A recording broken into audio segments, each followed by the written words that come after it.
Hi, everybody.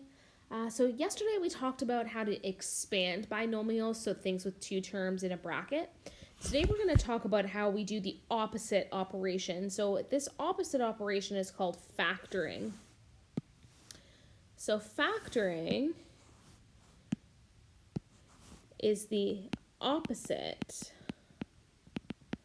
operation of expanding, just like we've seen other opposite operations. So just like multiplying is the opposite operation as, or sorry, adding is the opposite operation as subtracting.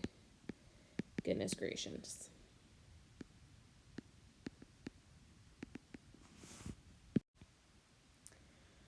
So if we're doing the opposite operation here, we call this common factoring.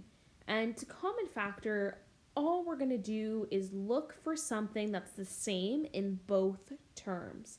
We call this the greatest common factor because we want that biggest number, biggest variable, or combination that can evenly go into each term in the equation. So if I'm looking here, let's look at this first example. I have 3x squared and 12y.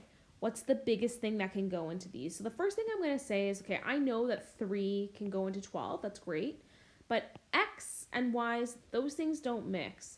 So I'm going to divide each of these by 3. That's my greatest common factor here. If I do that, I write my 3 outside. Okay. Comma. 4y. Okay, because 12 divided by 3 is 4. 3 divided by 3 leaves me x squared. So the same thing happens in the next example. 14x negative 7x squared. Now I know 14 and 7, those have things in common, but so does this x. This x and this x also have something in common. So the biggest number that I can take out of this term is 7. I can also take out an x, and if I'm looking here, this one has an x too. I can't take out x squared because 14 is only x. So I'm going to divide both by 7x. Okay, so then this would be 14 divided by 7 is 2. My x's cancel. Okay, so that's my first one, comma. And now negative 7 divided by 7 is negative x. And x squared divided by x. Remember with my power rules, 2 minus 1 is just 1.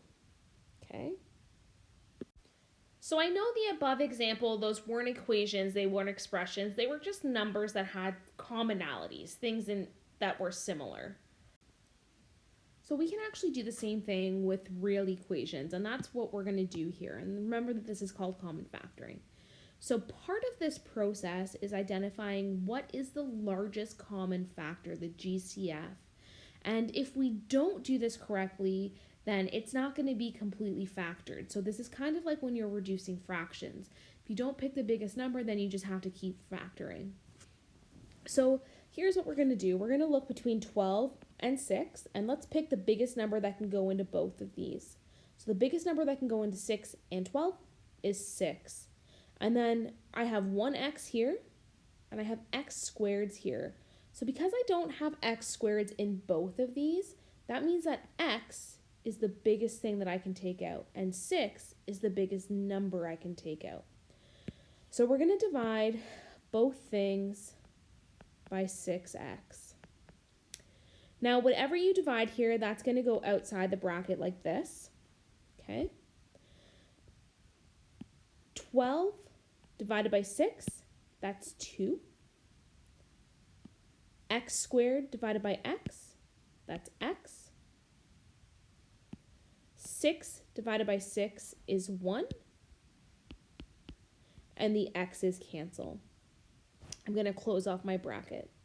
Now, I can see that I've done this correctly because if I were to do the reverse, if I were to multiply them, I should get the same answer. So let's do my check. Okay. 6x times 2x. 6 times 2 is 12. X times x is x squared. 6x times 1 is 6x. And this is the answer that we started with, which means that this is correct. Okay. So let's look at 24x squared and 16x. Now this isn't as similar because what we've been seeing is that I can just take whatever number this is and that's going to be the greatest common factor, but that's not true here because 16 can't evenly go into 24. So you need to think of your times tables and what will evenly go into 16 and 24 and what's the biggest number there. So the biggest number that'll go into 16 and 24 is 8. And again, because this is x squared and this is just x, I'm going to have to divide everything by an x term. So I'm going to divide everything by 8x. Okay. 24, and remember whatever I divide by has to go outside my bracket. 24 divided by 8 is 3. X squared divided by x is x. 16x divided by 8 is 2. X divided by x is 1. Okay, so I'm going to be left with 3x minus 2 inside my brackets. And I'm always going to do that check where I do 8 times 3 is 24. X times x is x squared. 8 times negative 2 is 16. X comes along for the ride. Okay, so this is kind of what we're working on today. You're going to go through and you're going to try to find the biggest common factors, try to factor them out. If you have any questions, send me an email or write them in that Google Doc. I hope that you're all doing well.